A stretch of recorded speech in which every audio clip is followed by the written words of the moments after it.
This show is brought to you by Safety FM. Over 25 years helping leaders reducing errors and incidents. Here is your host of the Essential Leadership Cycle podcast, Rob Fisher. Hi, everybody, and welcome to this episode of the Essential Leadership Cycle podcast. I'm your host, Rob Fisher, and what a special day we have today here in Concord, North Carolina, from the AERO HP.com studios. Today, we have Ron Pryor with us. Now, Ron and I go back, way back. I always try and figure out how far we go back, but then I lose track of the years. But together, the two of us, Ron and I, have been involved in the deployment and integration of human performance for a cumulative over 40 years. Ron, you just want to give a little bit about how we met and how you first came in contact with what we do? Well, I was working as a safety professional in a large manufacturing organization. Our situation was that through a lot of hard, diligent effort on the part of a lot of people, we had made many improvements in our ability to manage safety and health until we stopped getting any better. Our situation was our plant had kind of plateaued out. We weren't improving, and that was unacceptable both internally and externally. And we were looking for how do we get back on the path to improved results.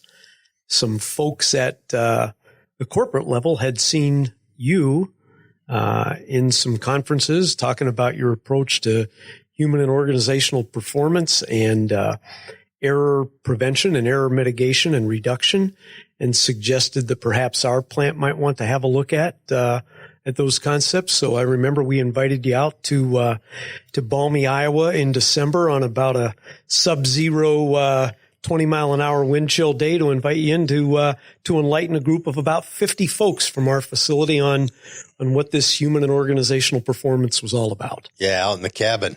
Yeah. Yeah, I'll never forget. It was really the first time I ever saw a bald eagle in the lower 48 was sitting up in the tree. I thought that was such a cool thing. And what a group of people that you guys had gathered together, because you had a pretty diverse manufacturing organization, almost a soup to nuts.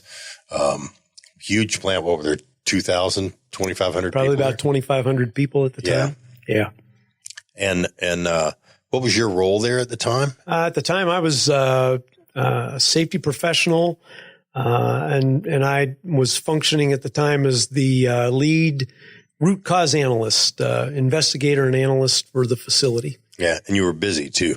We were real busy, and we got a lot of practice. Yeah, that's what I remember. One of the reasons I wanted to put this on the Essential Leadership Cycle podcast is that because we've been doing this for a long time, and you were one of the first certified trainers in human performance that was outside of one of the utility businesses where this all started. And one of the first people to control a set of trainers in a large organization. You want to talk a little bit about what that was like? Well, I remember going to one of the conferences. It would have been the conference that at the HPRCT at the time, which was mostly nuclear. And I went down to the conference, and a lot of people asked me which station I was from, and I wasn't sure what they meant. And then when they realized that I was a manufacturing guy, they all kind of looked at me like, "What's this guy doing here?" And it was quite interesting. But that was my first exposure to a large group of folks who had been practicing some of the concepts for some length of time. Yeah, I think we took your leadership team, or had your leadership team go visit one of the nuclear power plants back in the day. I think that happened somewhere either before you came out to Iowa in the winter or shortly thereafter. Yeah, that's right. And then you kind of led a mixed team of staff people and union folks to become those internal trainers. And you and Judy and Bob and Mike, and I'm forgetting some of them, but y'all all got very good at it. Tell me a little bit about what that process was like. Well, I'm thinking back to how our educational effort rolled out. I remember it. We first trained all of our managers, supervisors, bargaining unit officials, all the way down through first line supervisors, team leaders, and union stewards and safety representatives. We trained all of those folks before we went to the workforce in general. And I think that ended up being 200, 250 people, probably, that group. And that took several months to get those folks all through I think we were doing about a 12-hour course at that time. And then we started the rollout into the general workforce.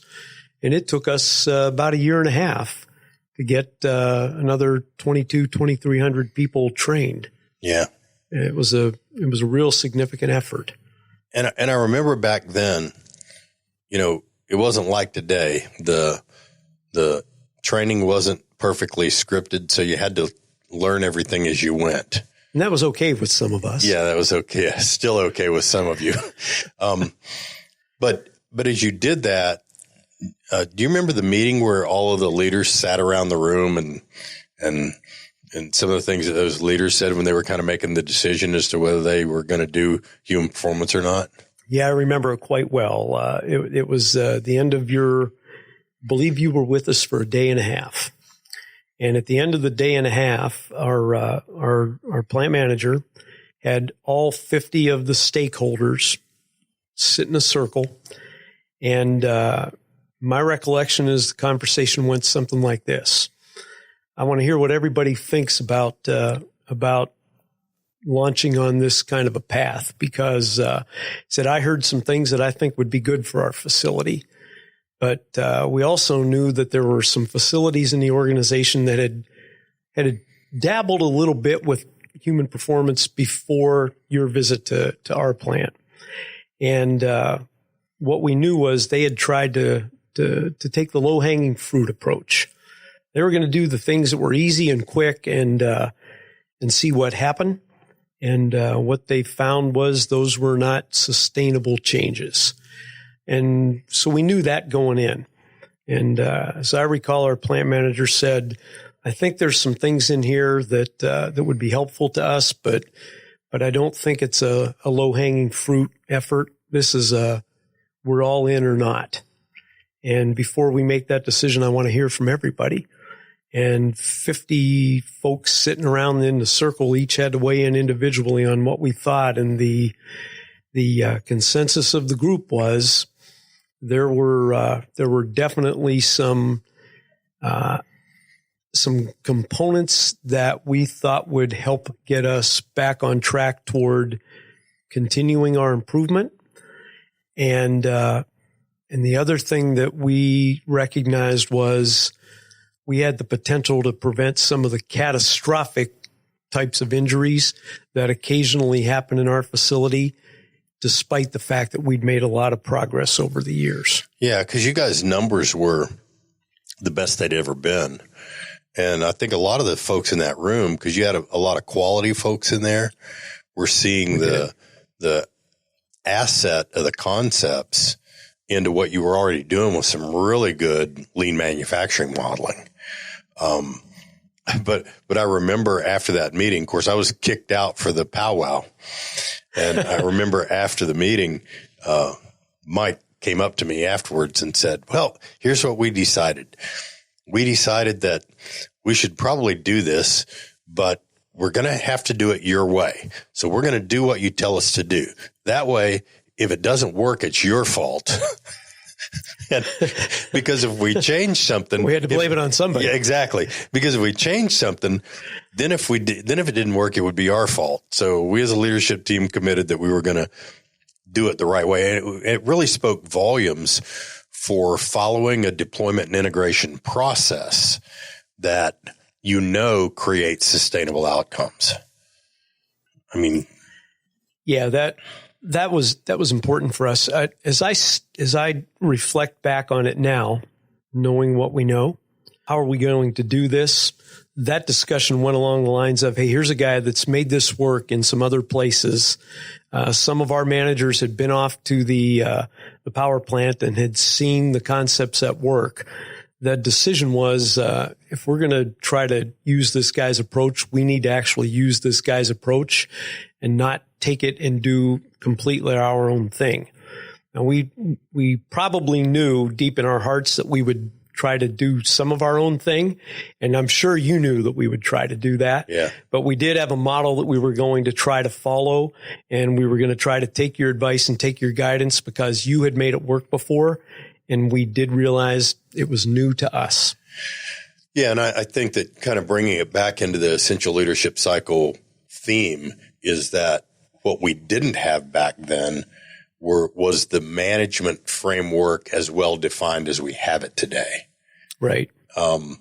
We weren't paying attention to the different personality tendencies of the management team. And I think as you think back, we can probably backfit into what kind of e-colored tendencies some of those managers had.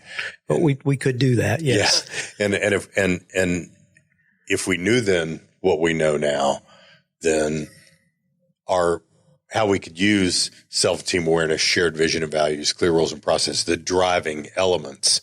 I think we could have had a much simpler, more readily visible, sustainable approach to the leaders. So they probably wouldn't have done as much pushing it out into the field and then said, now we need to get back to managing. And I think we probably would have been on a more expeditious path to sustainable changes as well. We lacking that cycle, lacking that guidance.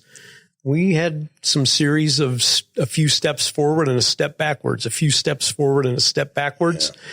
Yeah. We had to come to the conclusion that we couldn't take too many more steps backwards. We were running the risk of never achieving everything from trust through the rest of the cycle. Yeah. And I mean, if you think about it, back then, human performance by its very nature was so new to people. We're talking early 2000s, was so new to people outside of basically the utility business that there was still a lot of belief that it was a way for workers to make fewer errors and improve their performance, and it was a worker thing. So without setting the framework of something like the essential leadership cycle, heck, that was about the time we invented the task-based system, right? So that we could actually start talking to people about what those systems would look like. Well, that brings up another side to that perception of what human performance was about. From the manager side, there was a perception that maybe let's push this out and train some people and tell them now go out and don't make any more mistakes. Yeah. From the worker side of things, back in those days, there was a great concern from the represented folks that human performance was just another blame the worker program. And we had to get through that from that side of the equation as well. Yeah. And that was also a pretty significant challenge. It was. I still look back. I remember a couple of meetings that really turned the tide. And I think about when you talk about self and team awareness and shared vision and values today as elements of driving elements of the essential leadership cycle, I remember several meetings between the representative workforce and the leadership team where everybody demanded, we're going to use the definition of error. We're going to use the definition of violation. We're going to use deviation analysis. And wherever it winds up, that's where it winds up. So this clear role and process that we're going to do, that's what's going to happen. And I think both sides, when they said they were going to do that, were scared that it was going to tilt everything what they would consider the other way. Exactly. What really happened was it wound up being a discovery that was so developing in trust that, as I recall, one of your union vice presidents actually went to the International Brotherhood Conference and said, here's how we develop trust in our organization using these attributes. And then we kind of built the essential leadership cycle around some of those understandings. Yeah. I think back to one of the things that you told everybody early in the the very first sessions, these workbooks are yours. And the notes you take in these workbooks, they better be good notes that mean something to you, because here was your prediction. I remember this. Something's going to happen, and a department line manager and the represented group committeemen are going to come and get their heads together and try to sort out what happened, how did it happen, and what are we going to do about it. And there's a really good chance that those books are going to get pulled out, and you're going to compare your notes, just like you said, and see where that led. And there were numerous occasions where that's exactly what did happen. And to be honest with you, we came up with some different approach, a different level of analysis, different level of understanding of how the event took place, and certainly a different path forward for what are we going to do to try to prevent it from happening again. Yeah. From what I recall, very different conversations. And from my side, it was interesting because at that point, you guys were going down the journey, and I wasn't needed very much. But I would get calls from both sides. I'll bet you did. about and both sides' calls were positive. It wasn't somebody calling and complaining, well, these workers are doing this, or these you're not going to believe what these managers are doing now. It was calls from the opposite, for lack of a better way to say it, side that said, we just had a great discussion, and we wound up in a place that not only did we not know we were, but we never thought we could go. Yeah. And they were kind of a series of these aha moments that just sort of developed. And if you think about, had we done that more intentionally as a process, again, we would have made more progress more quickly, more expeditiously. Yeah. Yeah. More efficiently and more effectively. And probably more sustainably as well. Yeah. Over time. Right. Yeah. Right. Shift gears a little bit. You want to just chat about the importance of integration and some of the things you've seen that are important about integration? I mean, you've been to how many countries now? I don't know. 5 continents. Multiple countries. Yeah. Right. 10 or 15 countries. And, yeah. And, you've had to do this training in 4 or 5 different languages. Right. I know one of your favorite places to go is Brazil, as mine is, and just work with the people down there because they're so energetic and creative. Just tell me what some of your favorite thoughts are about what's important about integration, and some of your favorite stories about that. Well, I would back up to the story of the integration in our facility. Every day was a new day for us. Every day presented its share of knowledge-based opportunities that we had to try to work our way through.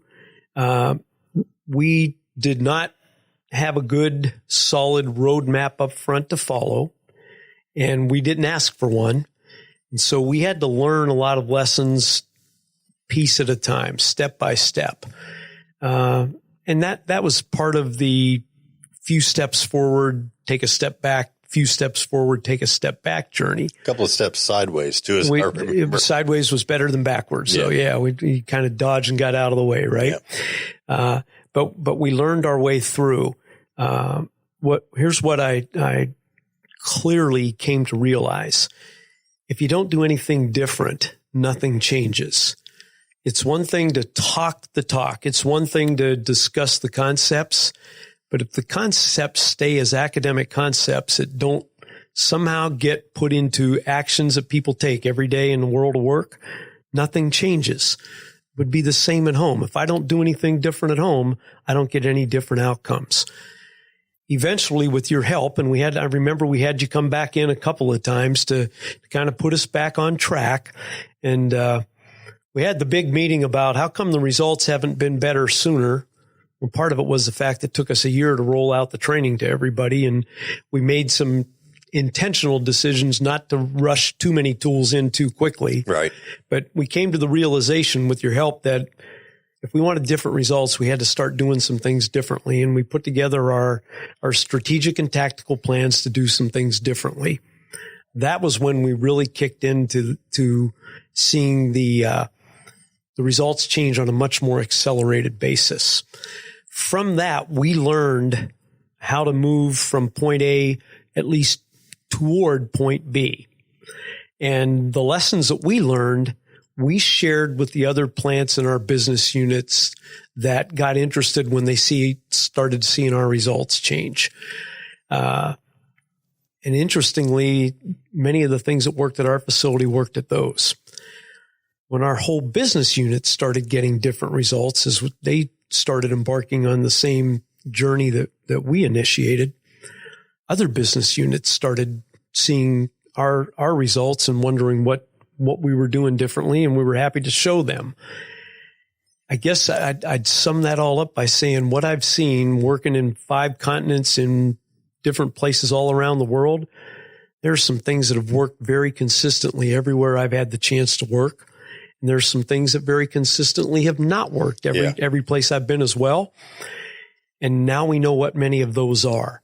And for folks moving forward, when you start talking about shared vision and values and clarity of roles and defining expectations and putting together good tactical plans and moving forward, that plan for how are we going to put the concepts into the day-to-day work is extremely important to changing the results. Yeah, it even goes beyond. I mean, we kind of became known as the practical applications guys early, right? But this takes it to another level. I think you actually just described the initial process for the first integration roadmap. Yeah, we had to create one. Yeah. And you know, I remember us brainstorming what should go in there, what should not go in there, what should the categories be, but that integration roadmap now is pretty solid. I mean, it's been worked in over 50 companies. Yeah. Probably. And what I've seen is where folks will establish that roadmap, and we're pretty effective at helping them understand what some of the strengths are and what some of the opportunities are, helping them select which opportunities seem the most significant. When organizations put together good strategic plans and then how are they going to tactically support those, they see results pretty quickly. Yeah. Where I see folks struggle is where they're lacking those driving elements. Either they don't have the whole team on board, or they don't have a shared vision, or they just simply have not tried to do a good job of establishing clear expectations and accountabilities and responsibilities. Those are the organizations that spin their wheels and struggle and get frustrated and say, how come this isn't changing anything? It's because they're not doing anything differently. Yeah. And it's the essential leadership cycle, not the essential workforce cycle. Right. These are we used to tell leaders, change your language and behaviors, make sure it matches the science. But now we're a bit more granular on what that might look like. But also when they discover some of the symptoms related to trust and lack of diversity and inclusion or low commitment or challenges with accountability or learning, then they can throw those back up into the driving elements, and it actually isolates what they need to do so that they can go do those things. Yeah, when those driving elements are in place, the results come much quicker, much more effectively. And much more predictably as well. Yes, that too. Good. Right. What's been some of your favorite, I mean, I don't want to speak for you, but to me, you've loved being a human performance consultant. It's by far the most rewarding work I've done in almost a 40-year career now, of which 3/4 of it, I would say I've been a safety professional, and the other 25%, I was a line leader, a line manager, a line supervisor, where safety was a part of my job every day.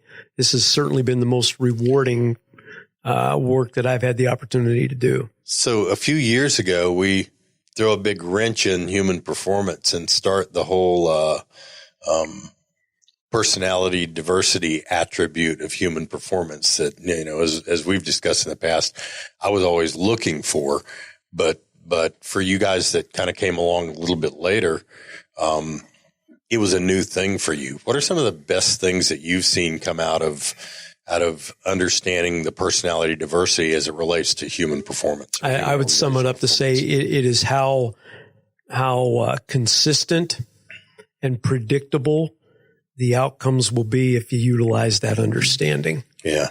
Yeah. It's amazing. A few years ago, people were predicting that the personality attributes are going to be too hard. And I didn't know whether that was code for, I'm sorry, we didn't think of it first, or we don't have a method for putting it in. But the reality is, if you do a little bit of study, if you put as much study into the personality tendency attributes as a human performance practitioner or a HOP practitioner, into the personality tendency attributes as you put into the science behind human organizational performance, it's a game changer. Yeah, it sure is, because it helps understand even more explicitly how and why that person in the middle of the system made the decision that they make, or why they're going to make the one they might make in the future. And you might have the opportunity to prevent something really bad from happening. Yeah. Cause I mean, you're a real industry leader on pre-task briefings and the power of pre-task briefings. And you've worked with so many organizations on that piece, and that simple adjustment in the discussion, before a task of how our personality tendency may impact our seeing the risk on this task is so simple to put in a morning discussion. It's so simple to integrate into the discussion. And what I've really been impressed by is how the hands-on folks, the folks that are going to do the hands-on work, can pretty quickly get their arms around, this is a guy that's going to need more detail, or this is a guy that we need to keep an eye on because he may have tuned out all the important stuff that we talked about, and they get it and they understand it and they use it and they make the day go better as a result. Right. Yeah. Good. Anything you want to say to folks out there? We'll close this out in a minute, but I just didn't want to let the time go by where you and I get in a room together and not capture our 40 plus cumulative years of human and organizational performance. Is there anything you want folks to know out there? Just from Ron, certified safety professional, longtime human performance guru. When we started the training, I remember part of the decision-making process among that group of the 50 stakeholders in the room were all of our folks on our safety staff. And at the time, between the four of us, we had over 100 years of experience, certified safety professionals. Everybody had line experience somewhere along the way. We looked at this and said, man, this looks to us like the most powerful set of concepts, the most powerful set of tools and techniques that we can give people to prevent bad things from happening to them. But we had to come to the realization that didn't mean anything to the people doing hands-on work until they saw that there was value in it for them. Yeah. And for them to understand not just the what you need to do differently or what we'd like you to do differently, but the why behind, why are we asking you to try something different? That was extremely important. If we could get people to try something different and they got an outcome that they liked better, that was the reason they would do it again and again and again. That was the light bulb that went off for us. Understanding the best we could do was get people to try something different. The tools and the techniques add value if people try them. That's why people will utilize the concepts, because it brings value to them and their families and their friends and their coworkers. Yeah. And we came upon this gift that I've tried to share for the last 10 or 12 years with everybody I've had the opportunity to share with. Until next time, this has been your host, Rob Fisher. Thanks for listening. And remember, intentional leadership starts with you. The views and opinions expressed on this podcast are those of the host and its guest and do not necessarily reflect the official policy or position of the company. Examples of analysis discussed within this podcast are only examples. They should not be utilized in the real world as the only solution available, as they are based only on very limited and dated open source information. Assumptions made within this analysis are not reflective of the position of the company. No part of this podcast may be reproduced, stored in a retrieval system, or transmitted in any form or by any means, mechanical, electronic, recording, or otherwise, without prior written permission of the creator of the podcast, Jay Allen.